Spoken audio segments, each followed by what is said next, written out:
नमस्कार दोस्तों, अंतरिक्ष से सफल वापसी के बाद भारतीय मूल की अमेरिकी एस्ट्रोनॉट सुनीता विलियम्स ने मंगलवार को पहली बार प्रेस कॉन्फ्रेंस की। उन्होंने अपने साथी एस्ट्रोनॉट बुच विल्मोर और निक हेग के साथ टेक्सास के जॉनसन स्पेस सेंटर में मीडिया से बातचीत की। इस दौरान उन्होंने भारत की खूबसूरती और वहां के लोगों की अंतरिक्ष के प्रति बढ़ती रुचि पर चर्चा की। सुनीता ने कहा कि भारत अद्भुत देश है।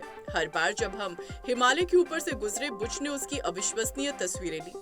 अंतरिक्ष से देखने पर ऐसा लगता था जैसे हिमालय की चोटियां लहरों की तरह उठ रही हो और भारत की ओर बह रही हो। भारत के बहुत सारे रंग हैं और जब हम पूर्व से पश्चिम की ओर बढ़ते हैं तो मछली पकड़ने वाली नावों का बेड़ा हमें गुजरात और मुंबई की पहचान दे देता है। उन्होंने ये भी बताया कि रात में भारत का दृश्य बेहद खास होता है।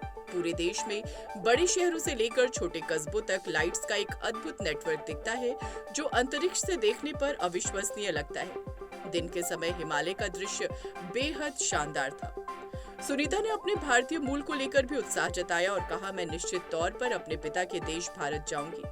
वहाँ के लोग जल्द ही एक्सियोम मिशन पर जाने वाले भारतीय अंतरिक्ष यात्री को लेकर उत्साहित हैं। ये बहुत खास बात है कि वे भी इंटरनेशनल स्पेस स्टेशन को अपने नजरिए से देख सकेंगे। उन्होंने भारत की अंतरिक्ष प्रगति की सराहना करते हुए कहा कि भारत एक महान देश और अद्भुत लोकतंत्र है जो अंतरिक्ष की दुनिया में अपनी खास जगह बना रहा है। हम इसका हिस्सा बनना चाहेंगे और भारत की मदद करना चाहेंगे। मैं उम्मीद करती हूँ कि मैं भारतीय अंतरिक्ष यात्री से मिल सकूं और हम अपने अनुभव ज्यादा से ज्यादा लोगों के साथ साझा कर सकें। India is amazing. Every time we went over the Himalayas, and I'll tell you, Butch got some incredible pictures of the Himalayas. Just amazing. And you can see, like I've described it before, just like this ripple that happened, obviously when the plates collided, and then as it flows down into India, it's many, many colors. I think when you come from the east going into like Gujarat and Mumbai, the fishing fleet that's off the coast there gives you a little bit of a beacon that here we come. And then all throughout India, I think the impression I had was it was just like this network of lights from the bigger cities going down through the smaller cities. Just incredible to look at night as well as during the day, highlighted of course by the Himalayas, which was just incredible as a forefront going down into India.